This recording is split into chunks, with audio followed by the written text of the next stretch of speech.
The different eras of Yu-Gi-Oh! Are defined by the summoning mechanics which they introduced. One could argue old school Yu-Gi-Oh! Ended with the introduction of Stardust Dragon in the collectible Tin Series 5 or the Duelist Genesis, ushering in the 5D era or the Synchro era. After all, Stardust Dragon, Red Dragon Archfiend, and YuGiOh Guardian signaled a new age of Yu-Gi-Oh! With a new level of power emanating from the fusion, extra deck. Synchro monsters were easier to summon than fusion monsters. The next era of Yu-Gi-Oh! Would be the Zexal era or Xyz era, introducing yet another summoning mechanic, Xyz. Just like Synchro, this was a much easier summoning condition than Fusion before it, and thus these new monsters defined Yu-Gi-Oh! For years to come. We strayed from this path of easier summons with the introduction of the Arc V or Pendulum era. Pendulum monsters were, let's just say with the constant rule changes required to balance this mess of a mechanic, I won't talk about it more than that. Sorry, Triff. The last summoning mechanic to be introduced was the Link Summon. And just like with mechanics that came before it, except Pendulum, Link Summoning was an easier way to summon from the extra deck. Rather than needing a tuner or needing a specific level, most monsters could now lead to most monsters. While different Link monsters have different material requirements, generally any two monsters tend to have something to link into. It's this ease of Link summoning that also led to the endless summoning and combo spamming that some players may find tiresome in the modern era of Yu-Gi-Oh! While the new anime's protagonist is known for Link summoning his trusty Firewall Dragon, the more competitive Yu-Gi-Oh! Players probably think of another monster when they think of Link monsters. A monster virtually any deck can make. A monster virtually any deck now wants to make. A monster so popular it has inspired deck boxes, sleeves, binders, figurines, and even cosplays. This monster is IP Masquerena. IP Masquerena was released in October 2019 in the Chaos Impact set. Initially printed as an ultra rare and a Starlight rare to the excitement of collectors and players alike, the Starlight version of this card quickly became one of the most expensive modern cards in the game of Yu-Gi-Oh! At one point peaking at over $1,400 US. But its price was not the only magnificent thing about it, however, as its impact on the meta would show very soon. This is the rise and fall and rise of IP Masquerena in the Yu-Gi-Oh! Metagame. If you enjoy videos like this, I would truly appreciate you subscribing to this channel. They take about 30 times as long as my usual videos, and that is not an exaggeration. So I really need to know that they can perform for the channel. So thank you so much for subscribing. IP Masquerena is a Link 2 monster that requires just 2 non-Link monsters to summon. This requirement is so generic, virtually any deck can make her. Her effect allows you to perform a Link summon during the opponent's turn with materials including her. The summoned monster would then get the added perk of being protected from card effect based destruction. While in most decks at first, IP was simply a way to make a Nightmare Unicorn on your opponent's turn, which meant you could send an opposing card from the field back to the deck, the limits of this card would quickly be tested in the first deck to properly utilize her full potential. In November 2019, YCS Pasadena showed the power of Sky Striker Orcust, a hybrid deck that combined the endless plussing from the Sky Striker engine with the endless graveyard recursion of the Orcust engine. In this deck, IP and Galatea were great ways to empty your main monster zones, as was required to resolve Sky Striker spell cards. But that's not all. Rather than just making the typical unicorn spin play IP was quickly known for, this deck could link IP off into Topologic Bomber Dragon, a Link monster that essentially dark holes all monsters except for itself whenever a monster is summoned to its arrows. Sky Striker cards like Hornet Drones and Shark Cannon, as well as Orcust cards like Harp Horror and Nightmare could special summon to the arrows, leading to endless dark holes. And most importantly, the Orcust field spell Babel would turn these Orcust effects into quick effects, meaning you could dark hole your opponent's board on your opponent's turn, sometimes 4 times in a single main phase. A similar thing could be done with Topologic Trishbena, which would banish all spells and traps whenever a monster is special summoned to its arrow. This meant IP could either turn into infinite dark holes against combo decks and infinite heavy storms against trap decks. In January 2020, Konami announced a new Yu-Gi-Oh! Ban list and banned both Orcust Harp Horror and Sky Striker Engage, resulting in the death of the Striker Orcust deck. This is where our story takes a turn for the worse. YCS Vegas and YCS Utrecht saw Invoked Shaddoll dominating the competition, and before the format could really shape up more afterwards, the COVID era hit like a truck, and no more in-person card game tournaments were allowed to happen. It's hard to say exactly what type of tournament results we would have seen had there been real-life YCSs during these first COVID years, but I tried to get some remote duel results together regardless. In August of 2020, Rise of the Duelist introduced a new powerful staple card, Triple Tactics Talents, with 3 powerful effects: draw 2, look at your opponent's hand and shuffle 1 card back, or steal an opponent's monster without targeting. This essentially meant you had 3 of the most powerful spells ever created all in 1 card. Pot of Greed, Confiscation, and Change of Heart on steroids. Why on steroids? Change of Heart targets. This means if your target were to disappear, you wasted your Change of Heart. But since Tactics doesn't target, you would be able to steal something regardless of what your opponent chained in response. This could be painful for IP, as when you activate talents before IP was used, either you lost your IP to the stealing effect, or if you chained with IP to summon a new monster before Tactics resolves, Tactics stole the summoned monster anyway.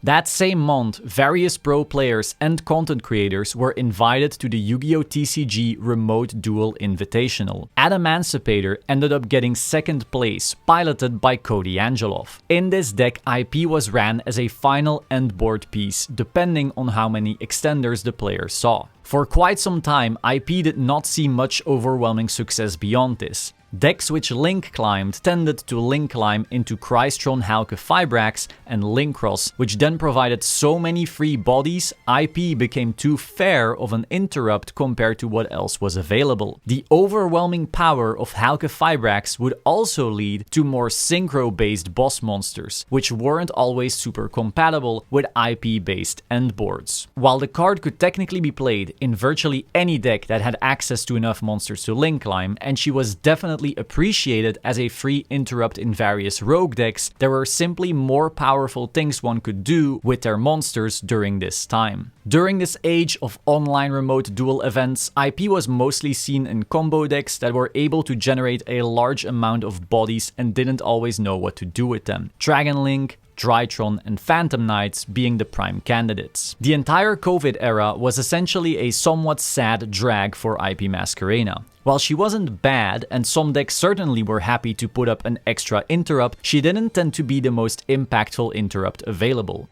We really went from IP being a crucial endboard piece in the strongest deck of the time, Striker Orcust, to being just extremely fine. But if you think this was bad, things were about to look a whole lot worse.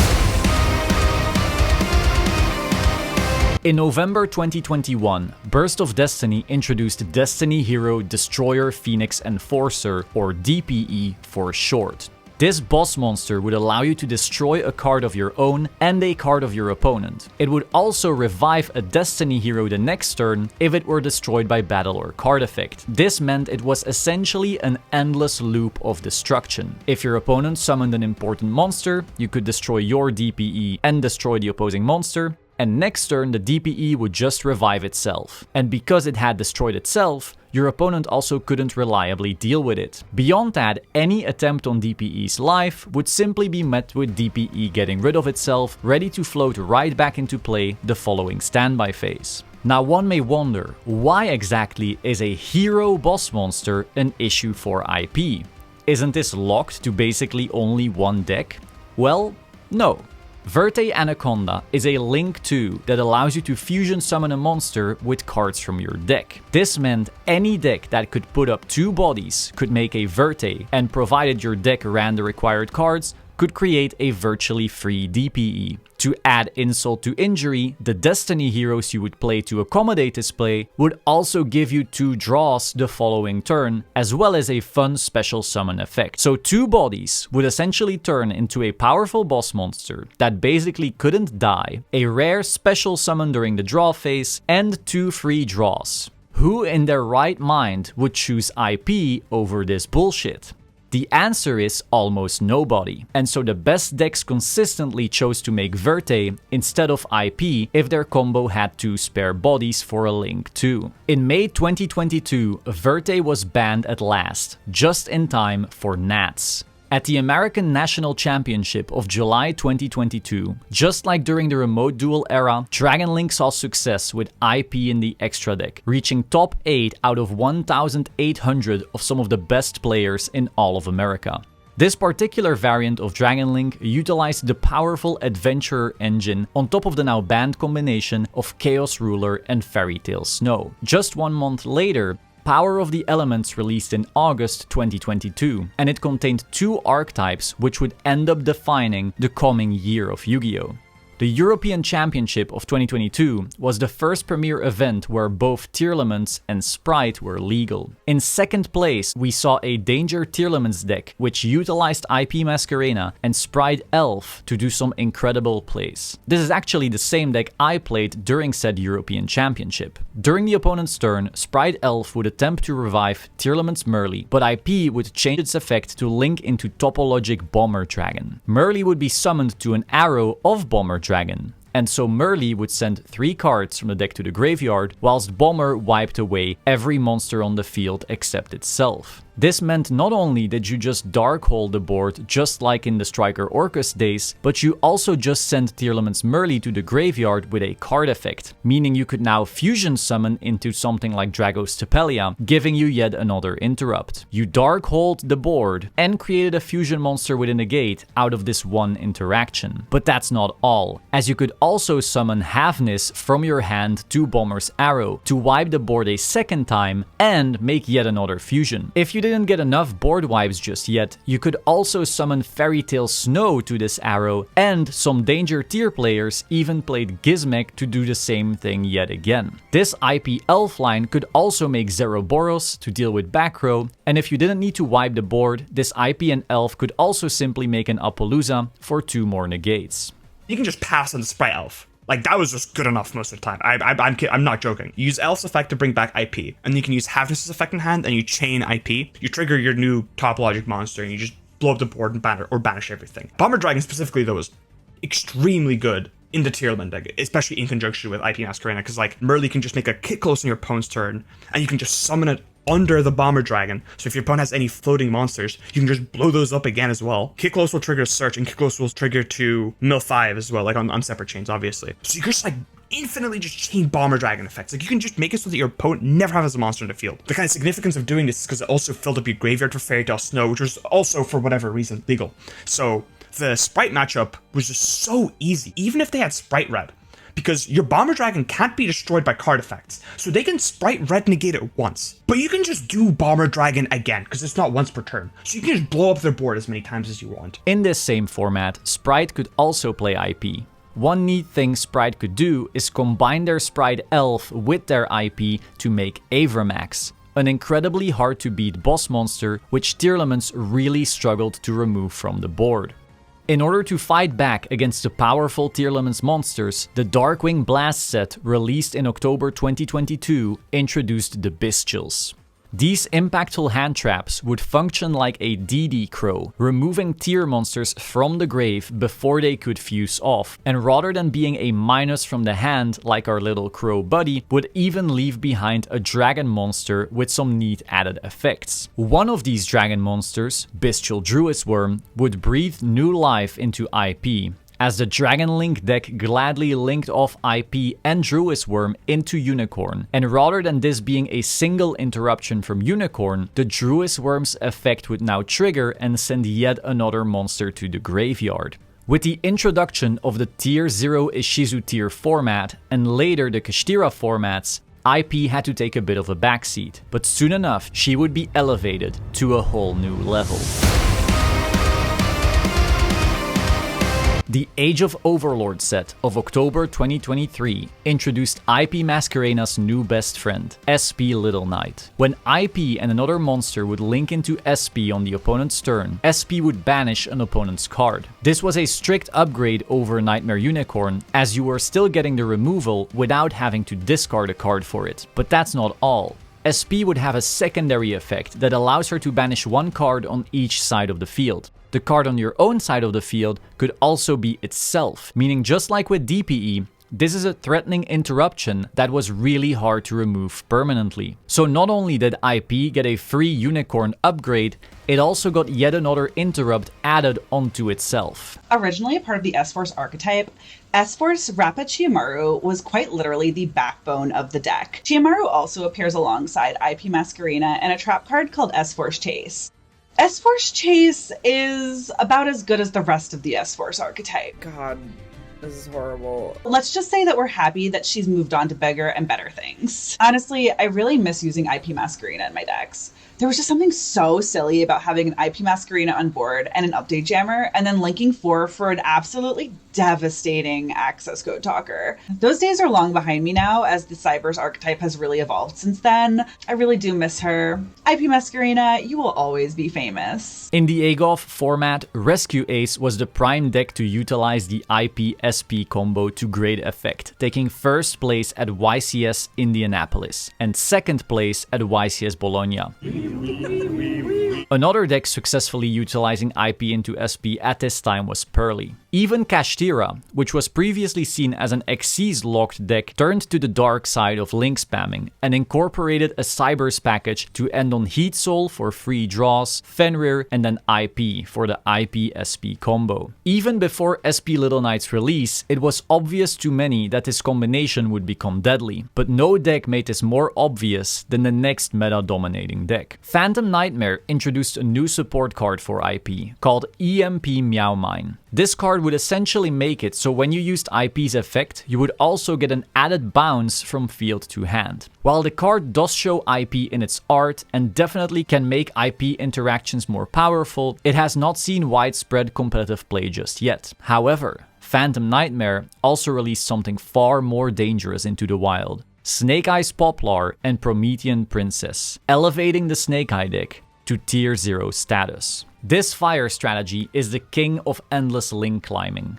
and thus naturally it would love placing an IP on its board. Not only that, it would even place the IP in the spell and trap zone with Flamberge to later summon out with their field spell. This meant the board could not be cleared with just a Dark Ruler no more. And finally, because IP usually links with said Flamberge dragon, Flamberge could also summon back a lot of fire bodies used for the combo, which then meant infinite follow-up and more link climbing on the following turn. IP is an integral part in any Snake Eyes variation because it's able to link away Flamberg Dragon, get access to SP Little Knight, but it triggers off Flamberg's ability to provide you back 2 additional bodies on the field. So you bring back Oak or Ash, and then Ash gets to search another Ash, all right? And then Oak brings back Populous, and if you play another original or you haven't used original yet, you get access to original, and you have 3 bodies on the board with SP Little Knight now, and now your princess in the graveyard is live?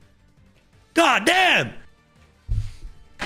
And this is essentially where we are today. Recently, a lot of players have started voicing their concerns about generic boss monsters like Appaloosa, Baron, and yes, even our trusty IP-SP combination. We will have to await Konami's decision when it comes to the power level of cards like this, but IP surely has made her mark on the modern Yu-Gi-Oh meta. From a lean endboard piece in the all-powerful Striker Orcus deck to the depths of Rogue Hell and right back to meta domination, IP has truly seen it all. While in a vacuum, she is not necessarily the most broken card ever printed, and probably not even the most broken Link monster ever printed, what makes her so powerful is her versatility. Her utility may ebb and flow with the needs of the meta, but whenever a deck has a few extra bodies and a powerful target to summon on the opponent's turn, IP will be right there, waiting to conquer the tournament halls once again. And thus this was the rise, fall, and rise again of IP Masquerena.